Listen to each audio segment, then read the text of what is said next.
Hey everybody, Mary Foster from Ambition here. So glad to be a part of the event. Thank you to everyone for attending. We're going to talk a little bit about ABM, breaking into the Fortune 500 with an ABM strategy that we actually use here at Ambition. So the agenda today, we're going to talk about why ABM is a team sport. So who are all the players to make a successful program, because it goes beyond just marketing in ABM.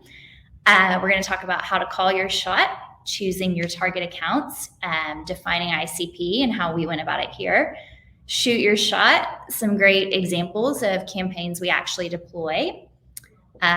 Follow it up or alley-oop over to sales across the aisle to make sure that you're being efficient, and then celebrating wins, because that's probably the favorite part about landing those target accounts. So let's get started.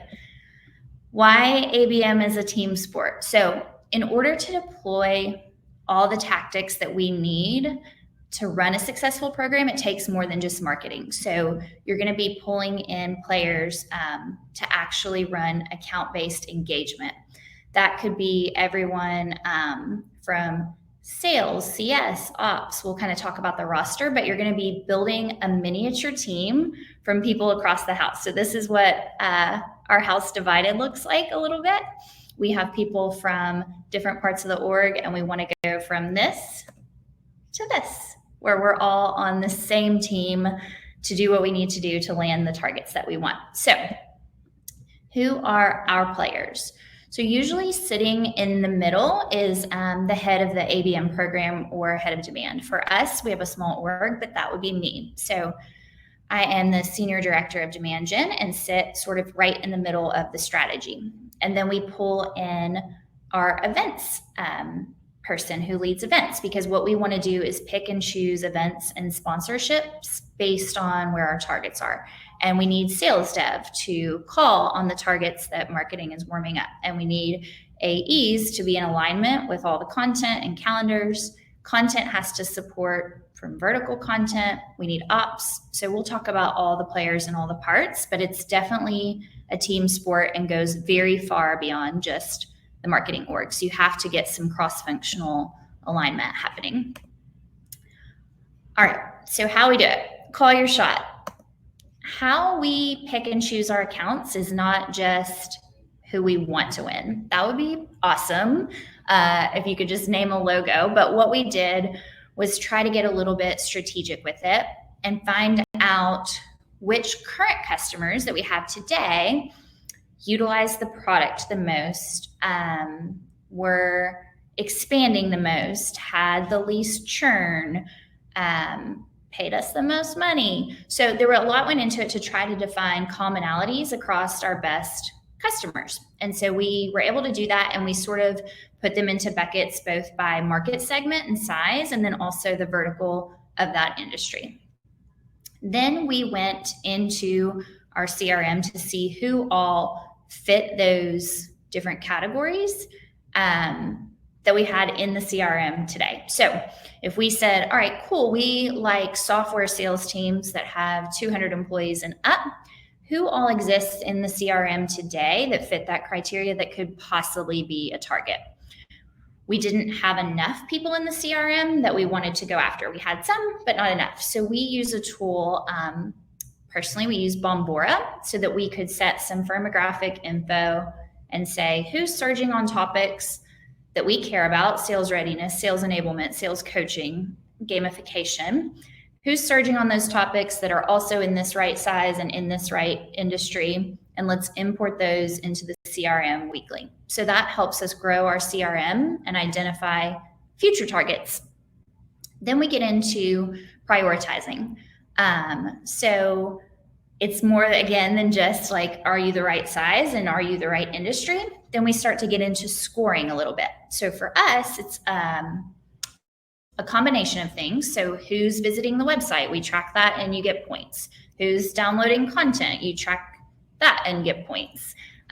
Who is showing intent on G2? It's another intent program we use, and we assign points for that. And so you have now your full list of this firmographic fit, and then we're able to sort them based on points from how they're engaging with us. So then it's time to shoot your shot. What do we actually do once we have, what do we do when we have the list and have it scored? So some examples that got us started, which it was kind of hard to switch over going from this like volume approach to a more scary one-on-one approach. So we did it in sort of what could be a combo of targeted and then also still had a good mix of volume by going after verticals. So what we did was identify our verticals. We had like transportation and logistics and software and a couple others. We have tailored demo sandboxes to those verticals. So the metrics that a logistics team cares about, they're very different than the metrics that like a software team cares about. But we make sure we have instances where we can demo something personal to those verticals. We also did industry-based content. So if we had a field guide to gamification, we were able to replicate it across industries and make sure that we had a version specific to each vertical, like the transportation software. And then we also did targeted events. So we chose events based on where these different verticals would go. And then, of course, custom web landers and copies. So people talk about this a lot. You can get really complicated and cool with it, but there's also basic versions where you can just, if you know you're segmenting your email audience of logistics people, they just go to the logistics lander. We got a little bit savvy on some areas where we were able to cookie people through Drift. So we used Drift as our chatbot, and we used Google Optimize to serve different hero copy, for example, based on the industry and things like that. So that's one way we did it. We also knew we had to grow our contacts at these targets so that sales dev had more people to reach out to and more warm people to reach out to rather than just combing LinkedIn. So we do content syndication is a great option for us, except to Matt, Pure B2B, my guy. And we deploy content to our target accounts through their content syndication program. So that has been great for us. And we've been able to direct set meetings off of content downloads that are coming, contacts we didn't have yet. Persona events are another great way to kind of scale and get started with the program. So our event director, Jamie, she hosts very VIP events for our premium top tier 1 type of targets. And so we're not allowed to come. I'm not allowed to come. No one from Ambition is allowed to come sell them. It's a pure value add. And so what she does is really arrange current customers who have similar titles, similar industry, puts them in a group with our prospects that we want to win. So arranges a panel around common challenges, particularly in the enterprise. This works very well. And that's like another program. And then my favorite program is one that I call SDR Best Friend. So what this is every touch that we communicate, whether it actually come from the marketing side or the sales dev side or on the website, we try to make it feel like it is the same person talking to them. So let's just say Nolan, my guy Nolan here on Sales Dev. If you are Nolan's target account and you come to the site, our little Drift bot knows that you're Nolan's account, and it'll be a picture of Nolan that's like, hey, I'm Nolan. Let me know if you need help. Nolan's also the person who's doing the sequences. And then also, if we can identify that it's Nolan's account, when they click to take a demo or something, it routes automatically to Nolan's AE. And then guess who's also sending them direct mail and gift cards? That's right, it's Nolan. So we try to make it feel like there is a best friend relationship with the SDR. People like to talk about segmenting tiers in ABM, and this is like a maturity model that I think we're working into personally. So people talk about one-to-one, one-to-many. The target, like by vertical, helped us kind of do a combination of both, but you can see some of the difference here. So yeah, content syndication, we're doing that for what we call one-to-one and one-to-many. Paid social on LinkedIn. Yep, everyone gets it. We upload all of the lists on LinkedIn. Where it gets different and what we call one-to-one are some of those VIP events, some of the more expensive direct mail, and then some of the deeper research for the AE team. Like top tier account, you might need to know their entire tech stack. That's hard to find. It's going to take someone spending a lot of research, doing a lot of calls, but it will be worth it to understand like the exact use cases. But no, we don't do that for everyone in the CRM who sells software at a size of 200 employees and up. That would be reserved for very, very top tier accounts that are more meaningful to win. So ours is not super sophisticated. I think people can get bogged down in like, what's a one-to-one, what's a one-to-many, what's a one-to-few. But we really just prioritize it into like a very small handful of top tier that get more research and more time and more money. And then everybody else is kind of like that in the verticals that we want. This is kind of a no-brainer. It's probably a little bit too soft, but I'll throw it in here anyway. What makes an ABM campaign great?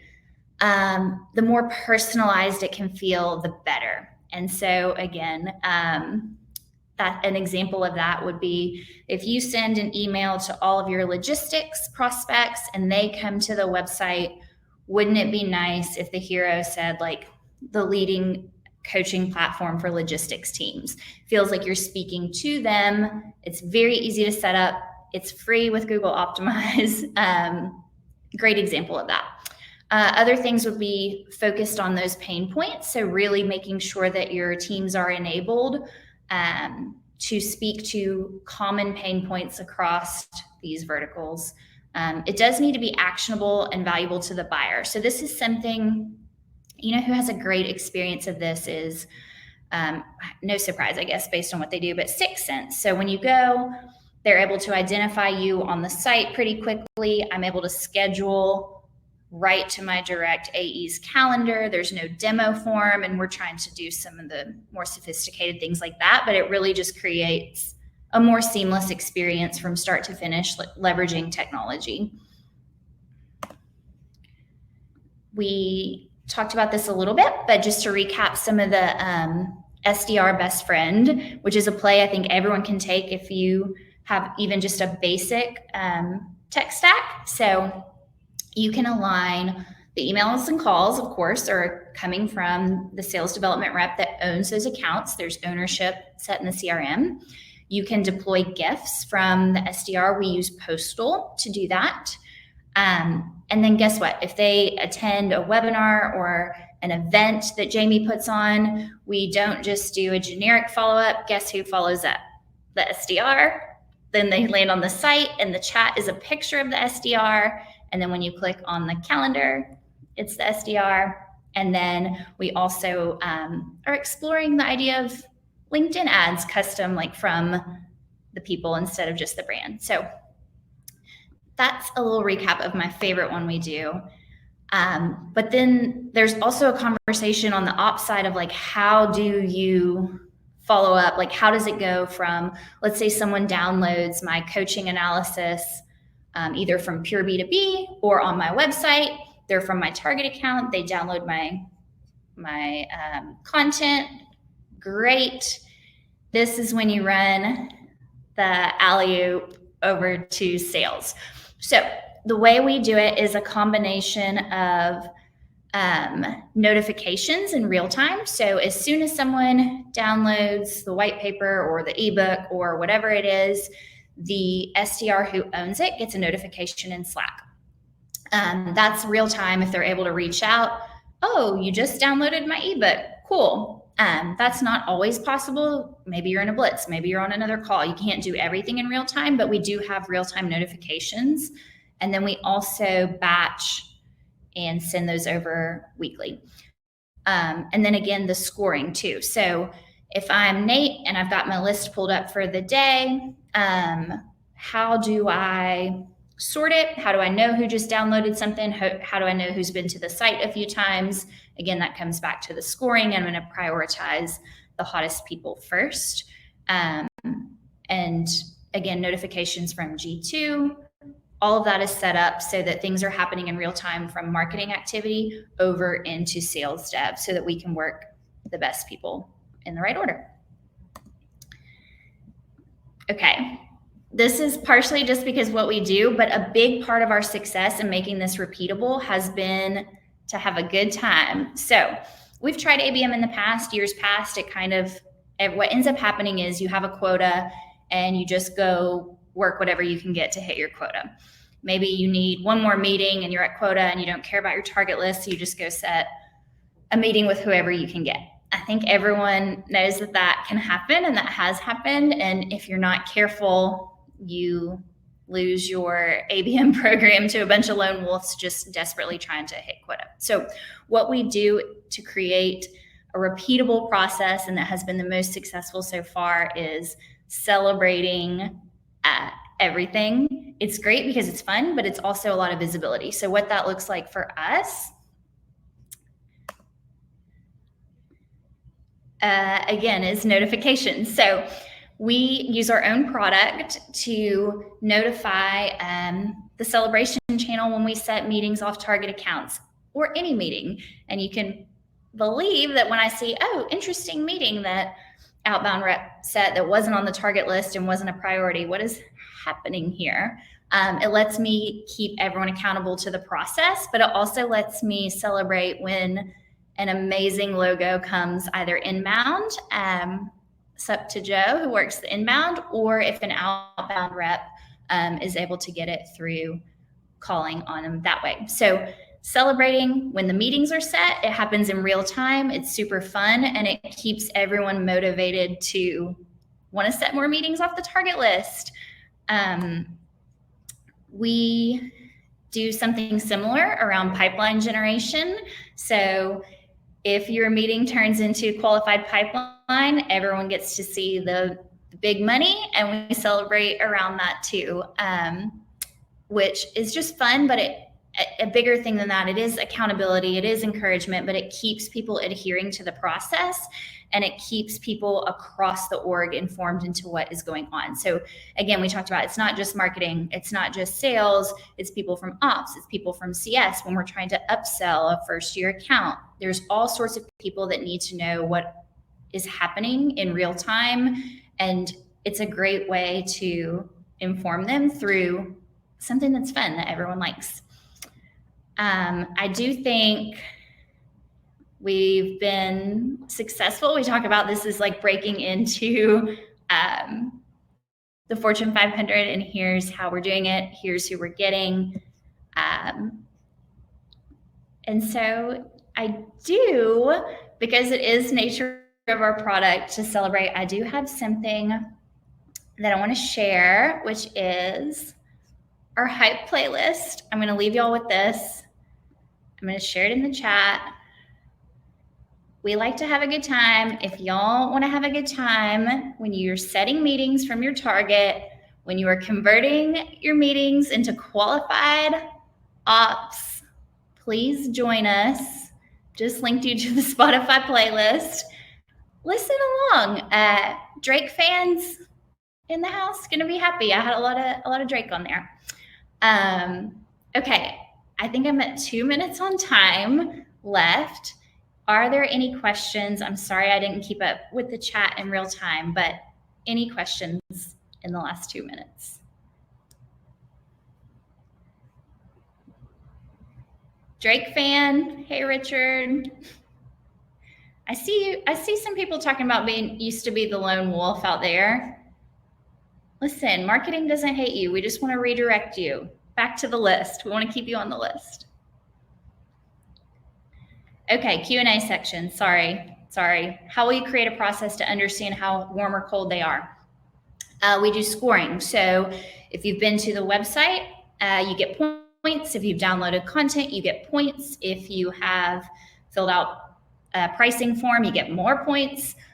So ours are based on form fill and then also intent data. So we do score not just website visits, but if you're surging on our terms or shopping on G2, there's points. Favorite question. Do BDRs report to marketing or sales? Okay, here it's sales. This is a very hot topic. We have an unofficial team we call Team Pipeline. So we've made our own team. How does strategic outbounding play into your ABM strategy? It's really back to the list. I think we are not that mature in differentiating super strategically. Like some of the top tier, we do partner sell and co-sell with other companies. So a little bit more on that. But I know we're at time. I hope y'all find me on LinkedIn. Thank you for coming. Team Pipeline forever.